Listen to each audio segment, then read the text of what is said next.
All right, welcome to the Explainer. Today, we're going to map out the critical path of what's called perioperative nursing.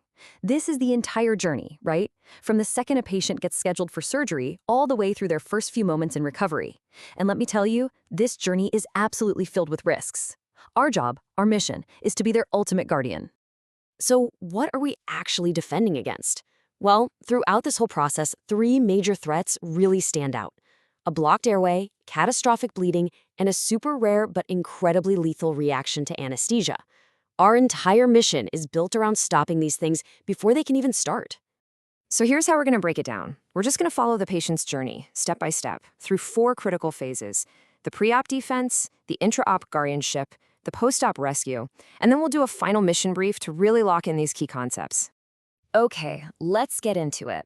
Our mission as the patient's guardian, it begins way before the first incision is ever made. I'm talking about the pre-operative phase. This is where we go on a hunt for hidden threats that could turn into a total disaster later on. Our first search is for any physiological threats, and you know it, the airway is always priority number one. This is where a patient's history can literally predict a future disaster.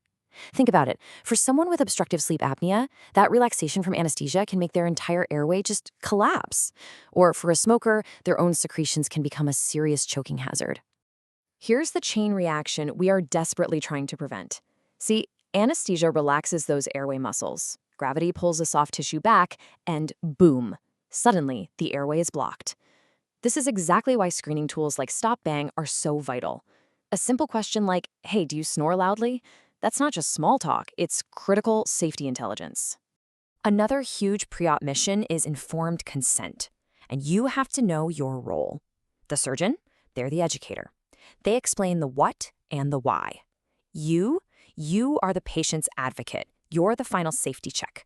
So if the patient looks at you and asks, wait, what are they cutting out again? You have to stop the whole process and call that surgeon right back in. And that brings us to a safety rule that is 100% non-negotiable. The consent form has to be signed with a clear mind. And what does that mean? It means the sedative always waits. No exceptions, ever. And to prevent a catastrophic aspiration event in the OR, reinforce these super strict NPO, or nothing by mouth guidelines. The why behind it all comes down to how long it takes for the stomach to empty. Clear liquids, they're out in about 2 hours, but a heavy, fatty meal can sit in there for 8 hours or even more. If a patient breaks this rule, the surgery is almost definitely getting canceled. All right, let's move into the OR. Now, in this phase, the patient is completely vulnerable. They're stripped of all their protective reflexes. They are totally 100% dependent on the team's relentless vigilance. Inside the operating room, safety really hinges on this rigid division of labor.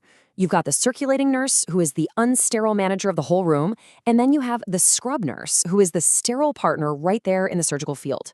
This strict separation, it's our best defense against things like infection and, leaving surgical items behind. Now for one of the most feared emergencies in the OR, malignant hyperthermia. It's a genetic thing that can turn routine anesthesia into a sudden, lethal crisis. Let's break down exactly how that chain reaction works. I want you to picture this in your head, like a mental movie of what's happening at the cellular level. A trigger anesthetic causes this massive flood of calcium into the muscle cells. This leads to this intense, sustained muscle contraction, which generates a crazy amount of heat and carbon dioxide, basically cooking the body from the inside out. And right here, this is the single biggest exam trap. You hear hyperthermia and you immediately think fever, right? But the fever is a late sign. The real early warnings are a sudden spike in heart rate, a rigid jaw, and rising CO2 levels. If you wait for the fever, you've made a fatal mistake. The second those early signs appear, the priority nursing action is singular. There's only one thing to do: prepare for the immediate administration of the antidote, dantrolene sodium. This drug is the only thing that can stop this crisis in its tracks. So now we enter what is arguably the most dangerous phase of the entire journey, the post-anesthesia care unit, or PACU. Because here, the lingering effects of anesthesia create a whole host of brand new threats. In the PACU, the patient's own anatomy becomes their biggest enemy. Anesthesia has relaxed their tongue, right? So in a patient who's lying on their back, gravity just pulls it backward, and it physically shuts off the airway. We call this the tongue trap, and it's the #1 cause of post-op airway obstruction. And that leads us to our priority action. This is so important. If you hear snoring or you see the oxygen saturation dropping, you have to physically open the airway first. A head tilt chin lift mechanically yanks that tongue forward. Trying to just slap oxygen on a blocked airway is like pumping air into a sealed bottle. It does absolutely nothing. You have to open the airway first. The other huge threat here is hidden hemorrhage. And just like with malignant hyperthermia, you can never, ever wait for the late sign. A drop in blood pressure means the body's backup systems are already failing. The early signs are a fast heart rate and a sudden feeling of restlessness or anxiety. That's the brain screaming for oxygen. Okay, let's put this into practice with a classic PECU scenario.